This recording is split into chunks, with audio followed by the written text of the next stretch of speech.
Hey, everybody. Coffee is the brew of the day.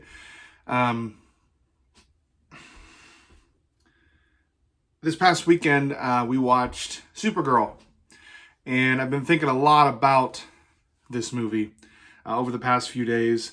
Have been kind of watching what some other people have been saying, but also kind of trying to hold my own thoughts and opinions here.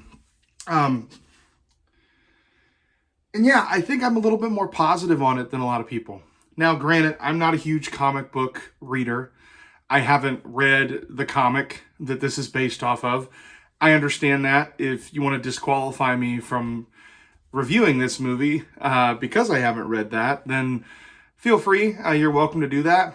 I would just say that the majority of people that went to see Supergirl, or any superhero movie for that matter that's come out in the last 20 years, the large majority of them probably haven't watched or haven't read the comic. And so I think I represent a pretty kind of usual group of folks.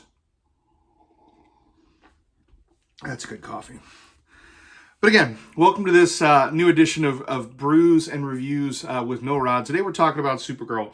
You know, what's so interesting about it is the more I think about this Supergirl character, the more I actually love the character. I thought the actress did an excellent job in the movie, but, you know, when you think of Superman, Supergirl's cousin, Superman, when you think of Superman, you think of a upstanding, very positive, always almost overly positive character that is solely focused on helping others and sees the positive in everything, almost to his detriment, oftentimes to his detriment, particularly in the case of the Superman movie that we got last year. But what I really like about this Supergirl is, and this is what I'll focus on for this review, is just the difference in personality and character and experience and in story and arc of Supergirl as a character compared to Superman because of what she's went through. I want to ask you the question.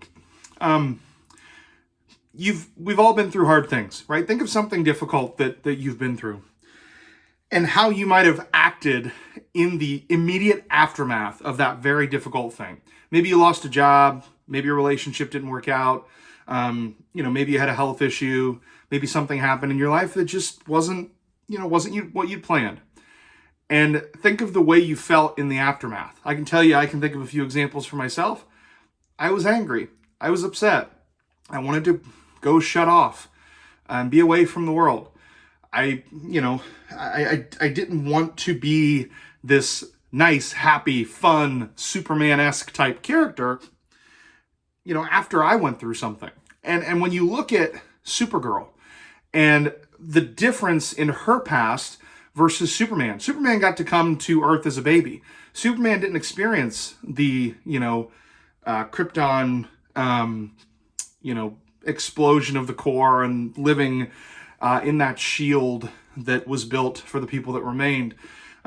Superman didn't have to do that. Superman landed on Earth, was raised by some folks in Kansas, and lived pretty much a human life. Supergirl, on the other hand, lived it. According to this movie's lore, lived the suffering that was Krypton slowly dwindling away. First, the massive explosion, of course, when she wasn't born, but she was alive during the part when all the people that were on the planet were in that, big force field, right, living, and she got to see the suffering that came with that. And she left what was left of that planet when she was older. And so she watched her parents and her family and everyone around her suffer. And so that difference in backstory between Superman and Supergirl, I think, is what needs to be remembered when we watch this movie, okay? Because she's an edgier character. She doesn't trust everybody. She goes out and she parties. She's dealing with something that happened in her life as any of us would deal with something that happened in ours.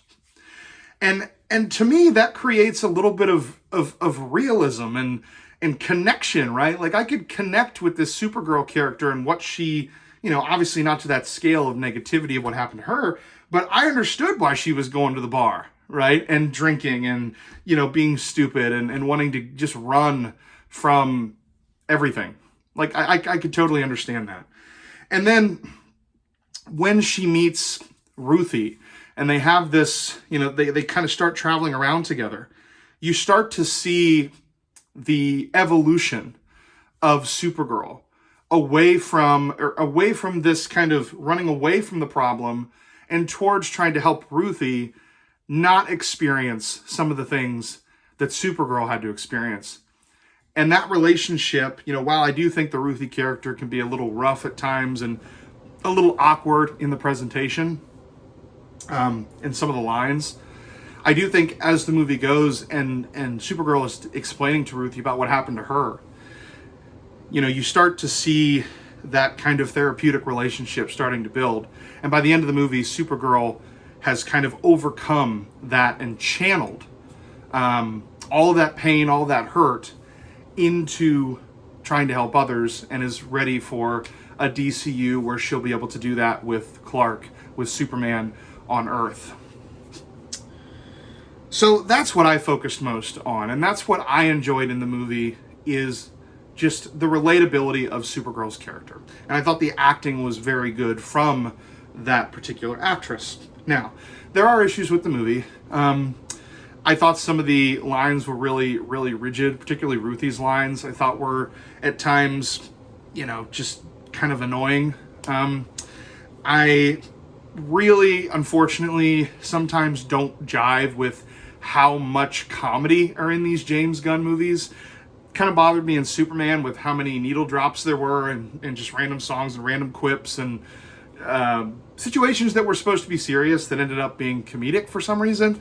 And that kind of exists here as well in Supergirl. So I that's part of it that I didn't like as well. Some of the music choices were a little rough. Didn't fit the scene. There's one particular scene that was particularly egregious that you'll see.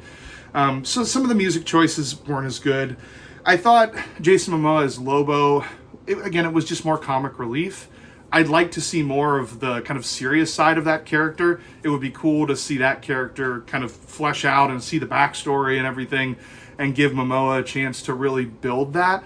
But Lobo is just kind of comic relief, unfortunately, and that didn't really hit for me as well.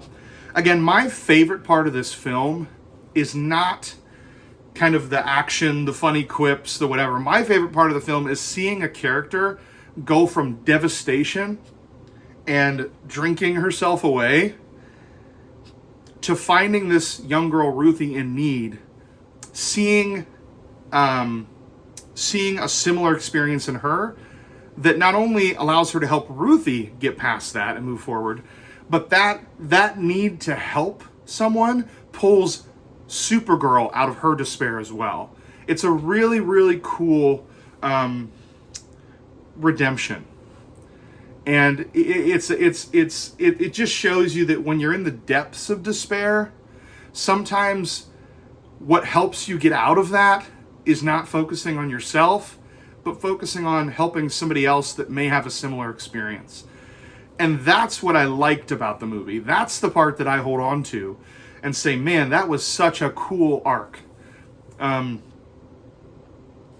thought the flashbacks to Krypton were good. I thought in general, the way that they did some of the action was good.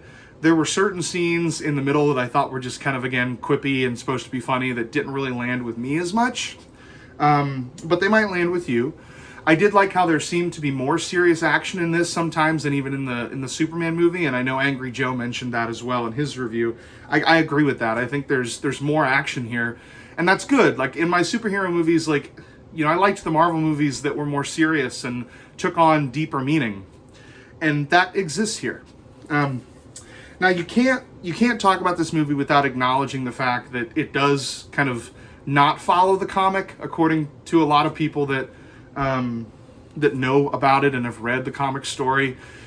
That's unfortunate, but I also think that the directors should have an opportunity to take the story in a different direction, or in a slightly different direction. And so if you're someone who likes the comics, I totally understand why you might not like this movie. But for me, as someone who comes from the outside, who doesn't know the comics, I walked into a movie where someone in the beginning was devastated and drinking their life away, and by helping somebody else, they pulled themselves out of that despair. and was able to channel that anger and that frustration and that loneliness into helping somebody else and teaching them a better way to move forward. And so I can't help but, generally liking this Supergirl movie, despite a lot of the negative reviews from folks who know more about me than the comic world, and I totally understand that. But I hope you go see it.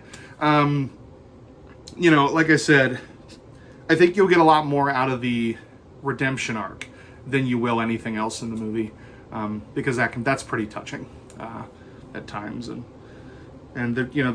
I'll end with this. I tend to like the way Supergirl kind of sees the world. And while Superman, there's a really good line in the movie where she talks about something to the lines of like, Superman always sees things as good, and Supergirl sees the real. And I think, that's something that I can really, I can kind of see myself thinking in that way sometimes, and I think that relation there and that difference between Superman and Supergirl will lead to some really cool interactions in future movies as they hopefully work together to help save Metropolis and whatever other problems that they might face. So thanks so much for listening. This has been another one of my brews and reviews with Millrod, and I hope you guys have a great day.